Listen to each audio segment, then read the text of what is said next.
जय तक वैसे मोटे में आपका हार्दिक स्वागत है। देख रहे हैं आप पहाड़ों की खबर, सुदूर क्षेत्र की खबर, आपका अपना चैनल वैसे माउंटेन। खबर आज पौड़ी विधानसभा से।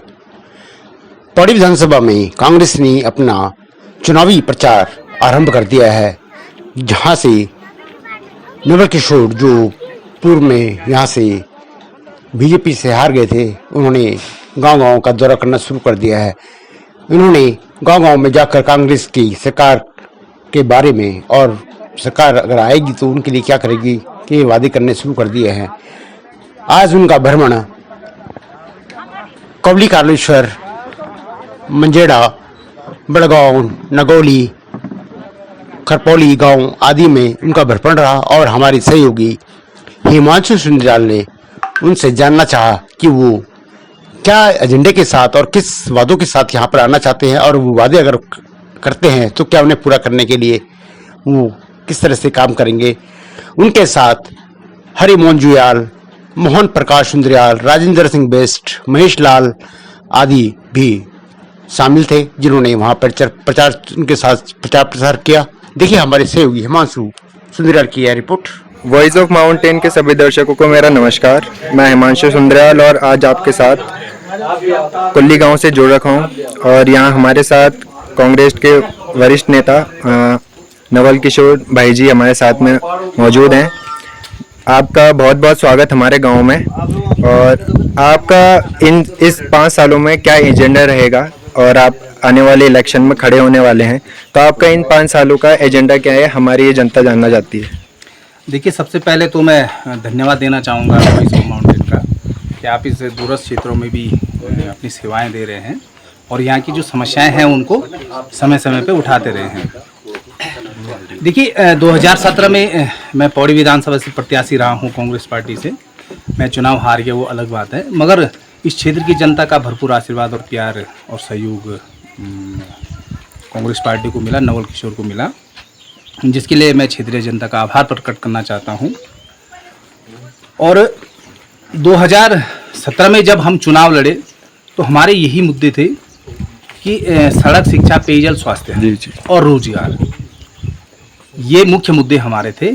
और इस समय जो परिस्थितियां हैं, आप देख रहे होंगे कि महंगाई चरम पर है और बेरोजगारी चरम पर है।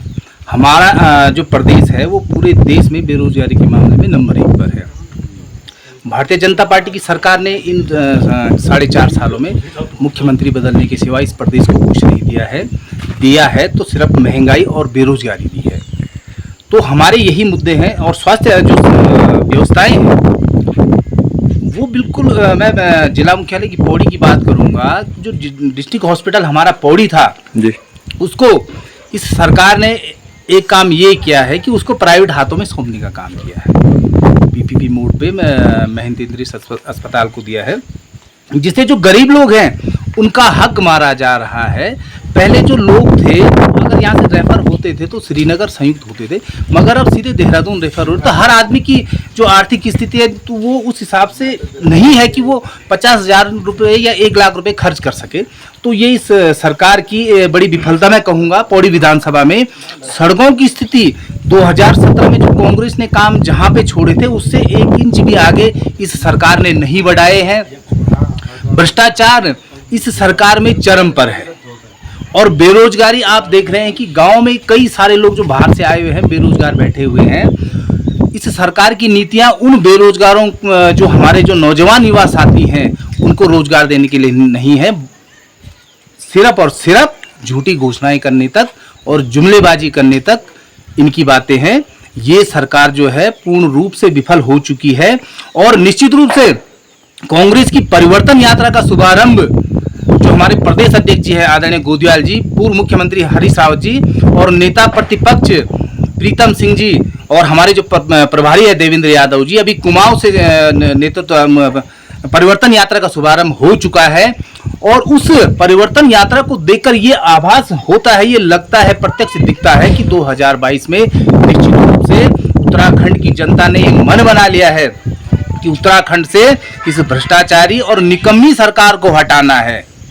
और आपका कांग्रेस को लाना है। रोजगार के बारे में क्या है कि अगर आपके सरकार आती है तो आप यहाँ निश्चित के रूप से देखिए एक ग्रामीण क्षेत्र है, तो ग्रामीण क्षेत्र के बच्चों के लिए आप क्या यहाँ पे कहेंगे? एक बात ये स्पष्ट करना चाहूंगा जी, कि जी। ये हमारे प्रदेश अध्यक्ष जी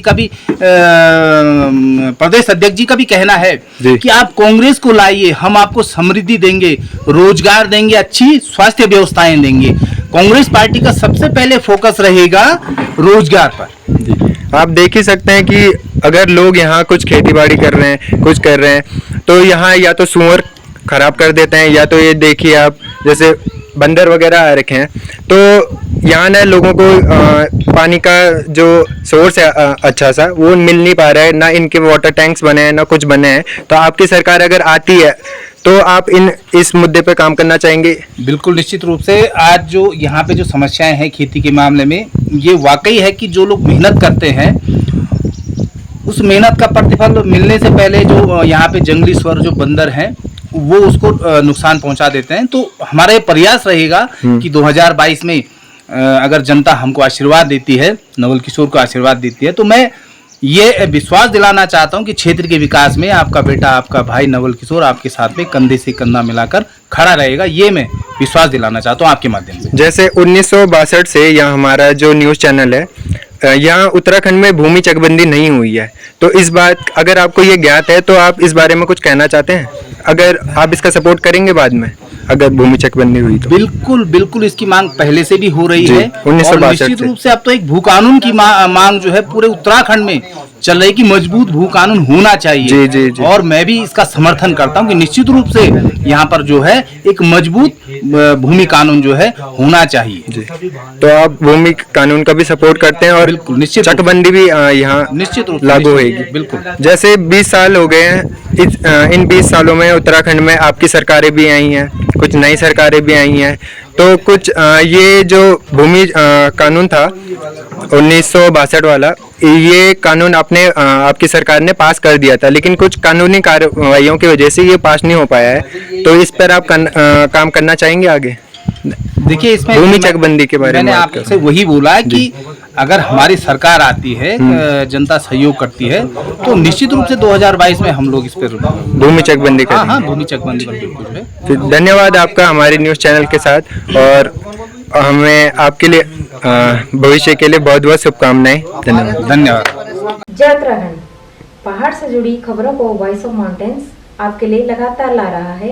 यदि आपने हमारा चैनल अभी तक सब्सक्राइब नहीं किया तो प्लीज़ सब्सक्राइब कीजिए, घंटी बजाइए, शेयर कीजिए, कमेंट्स कीजिए और लाइक जरूर कीजिए। देखते रहिए वॉइस ऑफ माउंटेन्स। वाला दीनू पे से की समालियावा ए जावा